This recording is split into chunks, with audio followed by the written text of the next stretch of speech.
Assalamualaikum warahmatullahi wabarakatuh. Kali ini saya ingin berbagi informasi tentang mengenal hoax di era digital. Pada masa digital ini, berita hoax atau informasi yang tidak benar bisa saja bermunculan dari berbagai media. Kita lihat dari sudut pengertian terlebih dahulu bahwa hoax adalah suatu berita atau informasi yang tidak benar yang dibuat seolah-olah benar sehingga mendorong orang untuk percaya. Nah, ini menjadi cermatan kita bahwa hoax ini dapat menggiring opini atau persepsi. Saluran hoax itu bisa dari radio, email, media cetak, televisi, situs web, aplikasi chatting, kemudian sosial media. Semua ini turut menjadi bahagian atau sarana empuk bagi yang ingin menyebarkan berita hoax. Terutama kalau kita lihat di sini, penyebarannya itu lebih banyak di tingkat media sosial. Oleh sebab itu, bagi kita pengguna media sosial, bijaklah dalam memanfaatkannya. Tidak hanya di media sosial juga. Semua media, semua saluran kita harus bijak. Kemudian ada jenis hoax. Bentuk hoax yang paling sering diterima itu berupa tulisan, kemudian lebih kecil lagi porsinya dari tulisan adalah gambar, selanjutnya berupa video. Ada 7 hal atau 7 jenis mis dan disinformasi terkait dengan hoax, yaitu ada satire atau parodi, konten yang menyesatkan, konten tiruan, konten palsu, koneksi yang salah, konten yang salah, kemudian konten yang dimanipulasi. Selanjutnya kita lihat uraian satu persatu.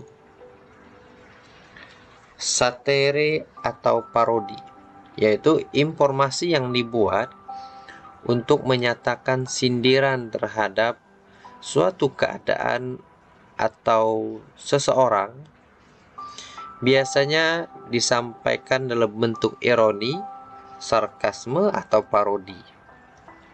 Satir atau umumnya dibuat tanpa maksud untuk mengelabui orang yang melihatnya karena hanya bersifat sindiran. Namun, bagi yang tidak memahami gaya bahasa ini dapat terkecoh dan menganggap informasi yang dilihatnya sebagai sebuah kebenaran, terutama ketika yang menyampaikannya tidak secara jelas menyatakan bahwa informasi tersebut merupakan satire atau parodi. Itu yang pertama. Yang kedua, konten yang menyesatkan, di mana penggunaan informasi yang sesat untuk membingkai sebuah informasi atau isu. Biasanya informasi ditampilkan dengan menghilangkan konteksnya untuk menggiring persepsi publik agar sesuai dengan keinginan pembuat informasi. Bahagian ini bisa kita temukan sebenarnya beberapa video di YouTube. Bahagian ketiga, yaitu konten tiruan, di mana informasi yang dibuat mirip dengan aslinya dengan tujuan untuk mengelabui publik, seperti situs web yang dipalsukan agar pengunjungnya tertipu dan menganggap situs tersebut adalah situs aslinya. Misalnya, situs yang menginformasikan tentang pemenang suatu lomba atau undian dan sejenis itu. Ini juga turut meresahkan. Bahagian yang keempat, konten palsu. Konten baru yang 100% salah, sengaja dirancang dan dibuat untuk mengelabui pembacanya. Pembuat konten palsu ini dapat dilatar belakangi oleh berbagai tujuan, baik keuntungan finansial, propaganda, maupun kepentingan politik, sehingga berpotensi menyesatkan dan bahkan membahayakan masyarakat. Ini bagian yang keempat. Kemudian kita lihat bagian yang kelima, koneksi yang salah.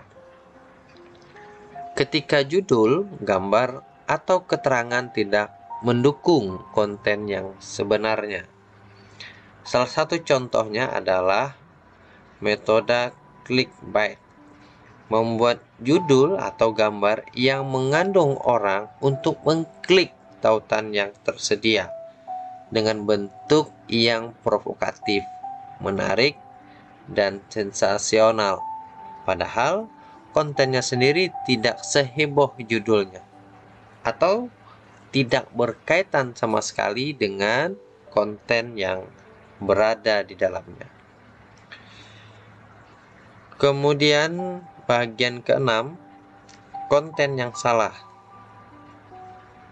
Ketika konten yang asli disampaikan dalam konteks yang salah, di mana sebuah informasi baik berupa tulisan, gambar, atau video yang benar ditempatkan dalam konteks yang tidak sesuai aslinya. Nah, ini juga bisa kita lihat di beberapa saluran media seperti media massa maupun video-video yang tersebar di berbagai media sosial. Bagian ketujuh, konten yang dimanipulasi, yaitu informasi yang asli dimanipulasi dengan tujuan menipu. Bisa jadi hanya sekedar iseng, tetapi bisa juga bertujuan untuk memprovokasi, menyebarkan propaganda, maupun untuk kepentingan publik. 7 bagian ini merupakan jenis hoax yang memang harus kita perhatikan. Bagaimana cara menghindarinya? Ada beberapa alternatif yang memang bisa kita tempuh. Misalnya, bacalah berita yang layak, dipercaya, dan kredibel. Baca dulu isi beritanya, baru share bagi ke media sosial seperti Facebook, Twitter, WA, dan sebagainya. Banyak orang yang hanya setelah membaca judul dan gambarnya langsung menyebarkan berita tersebut ke media sosial tanpa mengetahui dan memahami isi beritanya. Nah, kondisi ini jika langsung kita sebarkan, kita bisa saja masuk ke ranah menyebarkan berita yang tidak benar manakala antara judul dengan konten tidak saling berkaitan. Selanjutnya, lihat alamat situs. Bila mendapatkan informasi hoax berupa pemberitaan media, perhatikan nama media yang membuat berita sekaligus alamat situsnya. Berikut, cek fakta. Perhatikan narasumber yang dicantumkan dalam berita tersebut. Apakah berasal dari sumber resmi atau tidak? Pembaca harus bisa membedakan mana fakta dan opini. Fakta merupakan peristiwa yang terjadi dan ada bukti. sedangkan opini adalah pendapat dan kesan dari penulis. Selanjutnya, jangan menelan mentah-mentah informasi yang ditemukan di internet. Pelajari setiap informasi yang didapat dari internet. Lakukan cross-check dengan membaca informasi serupa dari situs yang lain. Langkah lain yang bisa kita tempuh adalah jangan percaya mitos. Masyarakat Indonesia masih banyak yang percaya dengan mitos-mitos yang tidak masuk akal. Orang-orang seperti ini sangat mudah percaya dengan informasi yang tidak benar. Namun, karena banyak yang share di Facebook atau media sosial lainnya, Instagram, mereka jadi percaya.